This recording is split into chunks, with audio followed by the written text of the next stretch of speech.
Dear Kuya Poy, ako po si Jane, 23 years old mula dito sa Pampanga. Matapos po ang halos ilang taon ng pagiging single, ay muli po akong sumubok na pumasok sa isang relasyon. At dito ko nga nakilala si Aaron sa bagong pabrika na pinasukan ko. Sa totoo lang, agad kaming nagkapalagayan ng loob ni Aaron. Tinutulungan niya ako sa trabaho at the same time ay lagi ko rin siyang kakwentuhan. Hindi ko alam Kuya Poy pero hindi ko maiwasang kiligin at masabing ang swerte ko rin kay Aaron. Pero ang kakaibang ligayang nararamdaman kong ito ay may katapusan pala. Pagkatapos kasi ng 5 buwan naming relasyon ni Aaron ay nagawa niya sa aking aminin na may anak pala siya. Pero ang pag-amin niyang yun ay hindi ko ramdam na may pagsisisi sa kanyang mukha. Para bang wala lang ito sa kanya. Sinabi niya lang. Nasaktan din ako Kuya Poy dahil nagsinungaling din siya sa akin sa kung ano ang tunay na edad niya na. Ang sabi kasi sa akin ng boyfriend kong si Aaron ay 26 years old lamang daw siya. Pero 35 na pala talaga siya. Kaya naman pala, ganoon na lamang ako kung asarin ng mga katrabaho at mga kaibigan namin. Alam pala nila na malayo talaga ang edad naming dalawa ni Aaron. Ang buong akala kasi nila ay naging bukas sa akin si Aaron tungkol sa nakaraan niya. Buong akala ko rin talaga ay 26 years old lang talaga itong si Aaron. Pasok pa rin kumbaga sa katulad ko na nasa 20s lang naman. At dahil nga higit 5 buwan na kami noong mga panahon na yun ay napamahal na siya sa akin at mayroon na ring nangyayari sa amin Kuya Poy. Lalo't madalas akong magstay sa kanila kaya hindi ko na rin magawang umalis pa sa relasyon. Hindi naman po sana issue sa akin ang lampas 10 taong age gap namin. 12 years to be exact.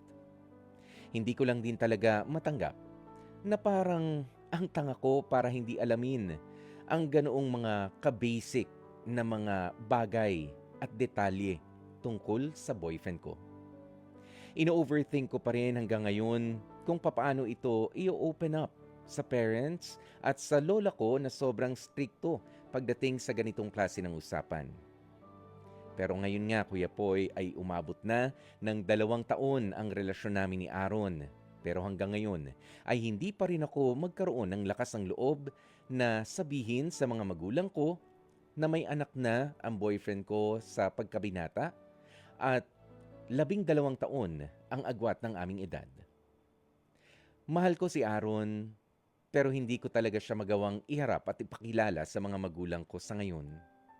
Ibang-iba kasi siya sa mga ipinakilala kong karelasyon noon, kaya alam kong magugulat at magagalit ang pamilya ko.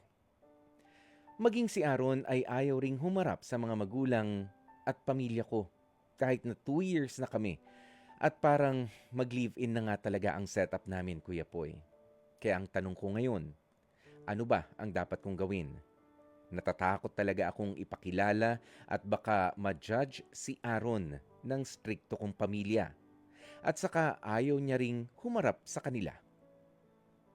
Worth it po ba na ipagpatuloy pa ang relasyon na ito with Aaron? Ano nga po ba ang dapat kong gawin?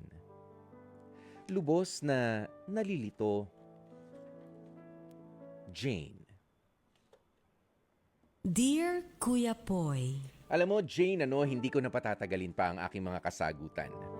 Una-una, tama na ang katangahan. Sinimulan sa isang kasinungalingan ang pakikipagrelasyon, siguradong mauuwi yan sa hiwalayan. Bakit? Lalo na kapag hindi man lang inamin sa'yo nitong si Aaron ng bukas sa kanyang kalooban yung buong katotohanan.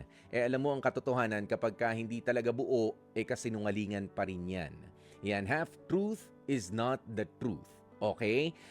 Jane, bata ka pa. Maaring pinagsasamantalahan lamang at inuuto-uto ka, masakit mang pakinggan, nitong si Aaron. 'Di ba? Huwag ka nang malito dahil siya ay hindi naman nagdadalawang isip kamo na humarap man lang din at ipilit na panindigan ka sa harap ng iyong mga magulang. Tama na. Kung walang plano, iwanan mo. Ganun na lamang yon. Ha? Kung walang plano, iwanan mo. At dyan na natin tatapusin ang ating Dear Kuya Poy,